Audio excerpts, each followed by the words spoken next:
اب کاروبار ٹھپ ہو گیا ہے، سخت پریشانی ہے، سب کہتے ہیں جادو ہو گیا ہے۔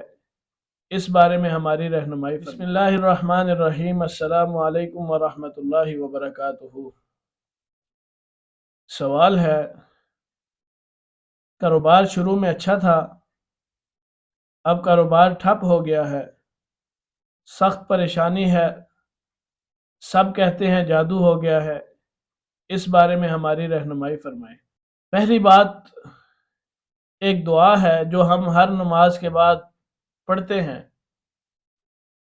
اللہم لا مانع لما اعطیت ولا معطی لما منعت ولا ينفع ذا الجد منک الجد۔ اللہ جسے عطا کرنا چاہے اسے کوئی روک نہیں سکتا، اور جسے وہ نہ دینا چاہے ساری دنیا اگر کوشش کر لے تو اس کو دے نہیں سکتی، اور اس کے آگے کسی بڑے کی بڑائی نہیں ہے، اس کے آگے کسی اور کی نہیں چلتی کہ میں کہوں کہ میرا زور چلے گا، آپ کہیں کہ میرا جو پیر ہے اس کا زور چلے گا، اس کے آگے کسی کا زور نہیں چڑھتا، وہ اکیلا ہی ہے اور اکیلا ہی بادشاہ ہے۔ اب اس میں جو انسان اس ٹو میں لگ جائے کہ مجھے ہر حال میں یہ بات معلوم ہو جائے کہ میرے اوپر کسی نے جادو کیا ہے، یا مجھے حسد کے ساتھ کسی نے دیکھا ہے تو نظر لگ گئی ہے، یا اس طرح کا کوئی معاملہ درپیش آ گیا ہے، وہ اس ٹو میں لگا رہتا ہے تو وہ اسی ٹو میں ہی لگا رہے گا، ہوگا اس کو کچھ بھی نہیں، نہ جادو ہوگا، نہ اس کو نظر بد کا کچھ ہوگا، کچھ بھی نہیں ہوگا، بس اس کو ایک ٹو میں لگا دیا ہے، وہ اسی ٹو میں ہی لگا رہے گا۔ اور اس کا ایک بڑا ہی شارٹ کٹ راستہ اللہ سبحانہ و تعالی نے ہمیں بتلا دیا ہے، بہت ہی شارٹ کٹ راستہ ہے۔ اب اس میں ایک بات آپ کے سامنے رکھوں گا، ایک بہت بڑے بزرگ عالم ہیں، ان کے بارے میں آتا ہے، ان کے پاس ایک شخص آتا ہے اور آ کر ان سے سوال کرتا ہے، کاروبار تباہ ہو گیا، مجھے کوئی ایسا وظیفہ بتلائیں کہ میرا کاروبار دوبارہ بحال ہو جائے۔ تو شیخ محترم نے اس کو ایک ہی جواب دیا، استغفار کرو۔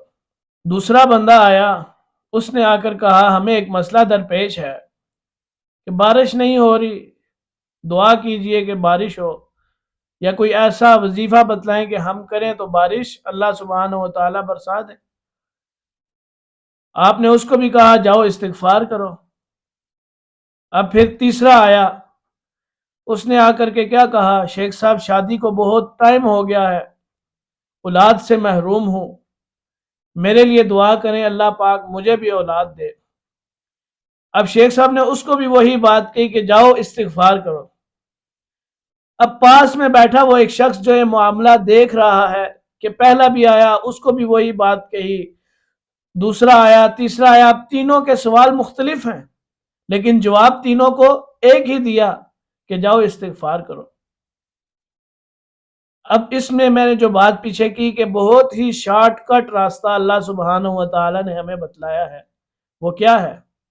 یہ میں نے کسی کتاب میں نہیں پڑھا، شیخ صاحب نے کسی کتاب میں نہیں پڑھا تھا، بلکہ یہ اس کتاب میں لکھا تھا جو کتاب اللہ سبحانہ و تعالی نے نازل کی تھی۔ اٹھائیے قرآن مجید، کھولیے 29واں پارہ، کھولیے سورۃ النوح، آیت نمبر 10 کی تلاوت کیجئے، ترجمہ پڑھیے اس کا۔ اللہ سبحانہ و تعالی فرماتے ہیں، فَقُلْتُ اسْتَغْفِرُوا رَبَّكُمْ إِنَّهُ كَانَ غَفَّارًا يُرْسِلِ السَّمَاءَ عَلَيْكُمْ مِدْرَارًا وَيُمْدِدْكُمْ بِأَمْوَالٍ وَبَنِينَ وَيَجْعَلْ لَكُمْ جَنَّاتٍ وَيَجْعَلْ لَكُمْ أَنْهَارًا۔ اب واضح الفاظ اللہ سبحانہ و تعالی نے بتلا دیے، تمہیں کاروبار کا معاملہ ہے، تمہیں اولاد کا مسئلہ ہے، تمہیں قحط سالی ہو گئی ہے، بارش نہیں ہو رہی، کیا کرنا ہے؟ فَقُلْتُ اسْتَغْفِرُوا، تم نے استغفار کرنا ہے۔ وَيُمْدِدْكُمْ بِأَمْوَالٍ، میں تمہیں مالوں کے ساتھ بھر دوں گا، وَبَنِينَ، تمہیں اولاد ہی اولاد دوں گا، وَيَجْعَلْ لَكُمْ، تمہیں میں ایسے ایسے باغات دوں گا، انہارا، جس کے نیچے سے نہریں بہتی ہوں گی۔ اب ان تینوں کے سوال مختلف تھے لیکن جواب ایک ہی تھا۔ اب آپ سب سننے والوں کے لیے بھی، اور بالخصوص جس بھائی نے یہ سوال کیا تھا ان کے لیے بھی میرا یہی میسج ہے کہ آپ کو کاروباری مسئلہ ہے، آپ کو اولاد کا مسئلہ ہے، آپ کو بارش نہ ہونے کا مسئلہ ہے کہ بارش ہو، ہماری ضرورت ہے اور اس وقت واقعی ہمیں ضرورت ہے، تو آپ اللہ سبحانہ و تعالیٰ کے ساتھ تعلقات کو جوڑیں، کثرت کے ساتھ استغفار کریں۔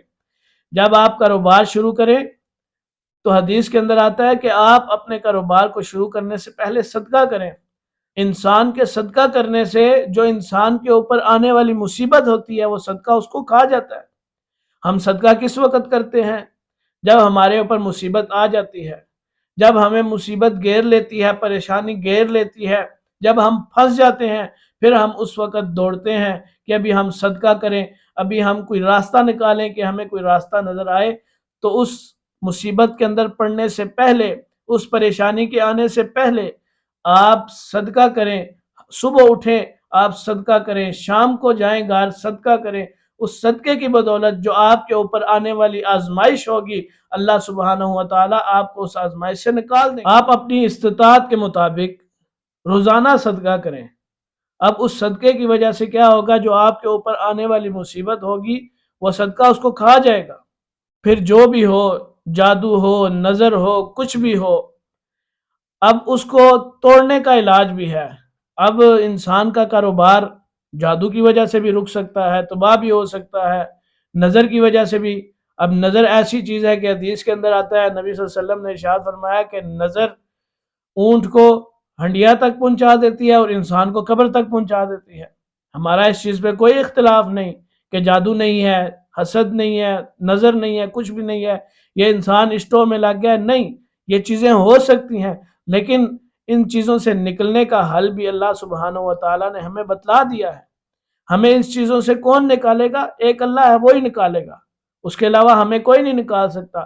اب کئی لوگ آتے ہیں مجھ سے سوال کرتے ہیں اور یہ کہتے ہیں جی کہ ہمیں حساب لگا کر بتائیں کہ ہمیں کیا ہوا ہے، ہمارے اوپر کسی نے جادو کر دیا ہمارے اوپر۔ اور میرے بھائی، میں یہ سوال آپ کے سامنے رکھوں گا اور میں یہ بات اکثر مریضوں سے کہتا ہوں، آپ اسٹو میں نہ لگے کہ ہمارے اوپر کسی نے جادو کر دیا، ہمارے اوپر کسی نے فلاں نظر کر دی ہے، ہمارے اوپر یہ کر دیا۔ اب یہ جو جعلی قسم کے عامل ہیں، پیر ہیں، یہ لوگوں کے گھر اسی طرح خاندان کے خاندان تباہ کرتے ہیں کہ ہم نے ان کو بتایا جی حساب کر کے کہ آپ کی ساس نے، آپ کی بہو نے، آپ کے سسر نے، آپ کے فلاں نے آپ کے اوپر جادو کر دیا، آپ کا کاروبار تباہ ہو گیا۔ اب وہ کاروبار تو تباہ ہو گیا، اب وہ خاندان آپس میں لڑے، خاندان بھی تباہ ہو گیا۔ ابھی ہم نے ان چیزوں سے نکلنا ہے، ہم نے اسٹو میں نہیں لگنا۔ اگر اسٹو میں لگ گئے آپ تو سمجھے آپ کی زندگی ختم، آپ پھر اس اسٹو میں ہی لگے رہیں گے، پھر آپ اس سے نہیں نکل سکیں گے۔ تو ہمیں اگر کوئی نکال سکتا ہے اس چیز سے تو وہ صرف اور صرف اللہ کی ذات ہے۔ اس کا حل کیا ہے؟ اس کا طریقہ کار کیا ہے؟ اٹھیں آپ رات کو، فجر کی اذان سے پہلے اٹھیں، آخری پہر، جس وقت اللہ سبحانہ و تعالی آسمان دنیا پہ آ کے آوازیں لگاتا ہے کوئی مجھ سے مانگنے والا؟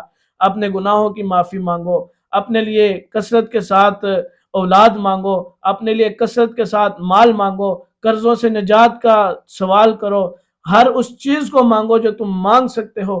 پھر اس وقت اٹھ کے وضو کرو، 2 نوافل ادا کرو، اپنے رب سے مانگو۔ دیکھو آپ کے کاروبار رکے ہوئے کس طرح کھلتے ہیں۔ دیکھو اللہ نے اگر تمہیں اولاد نہیں دی، آزما لو اس نسخے کو، اللہ تمہیں اولاد بھی دے گا۔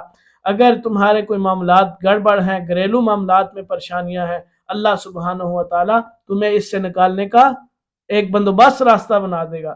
تو میں اب آپ کے سامنے اس موضوع کے حوالے سے ایک دعا رکھوں گا کہ جس دعا کا اہتمام صبح شام آپ کریں، انشاءاللہ العزیز آپ کو چند دنوں کے اندر اس کا رزلٹ ملے گا کہ آپ کا رکا ہوا کاروبار بھی چلنے لگ جائے گا، آپ کو اللہ سبحانہ و تعالیٰ اولاد سے بھی نواز دے گا، آپ کے گھریلو مسائل کا جو مسئلہ ہے وہ بھی حل ہو جائے گا۔ اب وہ دعا کون سی ہے؟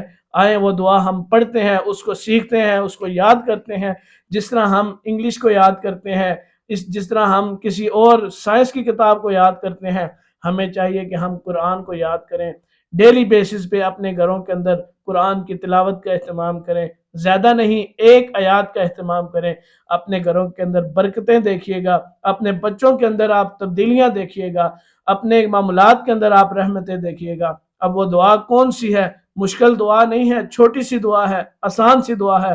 ہم اس کو انشاءاللہ اپنے پیج کے اوپر لگا کر شیئر بھی کریں گے تاکہ آپ سننے والوں کے لیے آسانی ہو کہ آپ اس کو یاد بھی کر سکیں۔ اللہ کے نبی علیہ الصلوۃ والسلام کے ایک صحابی ابو امامہ رضی اللہ تعالیٰ عنہ اللہ کے نبی صلی اللہ علیہ وسلم کے پاس آئے اور آ کر سوال دریافت کیا، اللہ کے رسول صلی اللہ علیہ وسلم میرا کاروبار ختم ہو چکا ہے، میں تنہا رہ گیا ہوں، بڑا پریشان ہوں، گھر سے نکل نہیں سکتا، قرض لیا ہوا ہے، لوگ سر پہ آ جاتے ہیں، بہت پریشان ہو گیا ہوں۔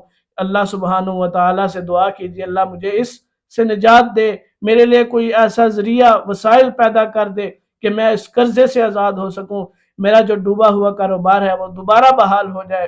تو اللہ کے نبی صلی اللہ علیہ وسلم نے ان کو دعا سکھلائی، اللہم انی اعوذ بک من الہم والحزن واعوذ بک من العجز والکسل وَأَعُوذُ بِكَ مِنَ الْجُبْنِ وَالْبُخْلِ وَأَعُوذُ بِكَ مِنْ غَلَبَةِ الدَّيْنِ وَقَهْرِ الرِّجَالِ۔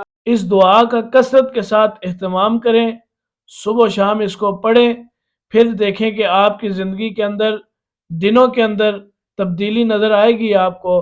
اللہ سبحانہ و تعالیٰ سے دعا ہے کہ اللہ سبحانہ و تعالیٰ مجھے اور آپ کو اپنی حفظ و امان کے اندر رکھے، ہمیں اپنی دعاؤں کے اندر یاد رکھیے گا۔ السلام علیکم ورحمۃ اللہ وبرکاتہ۔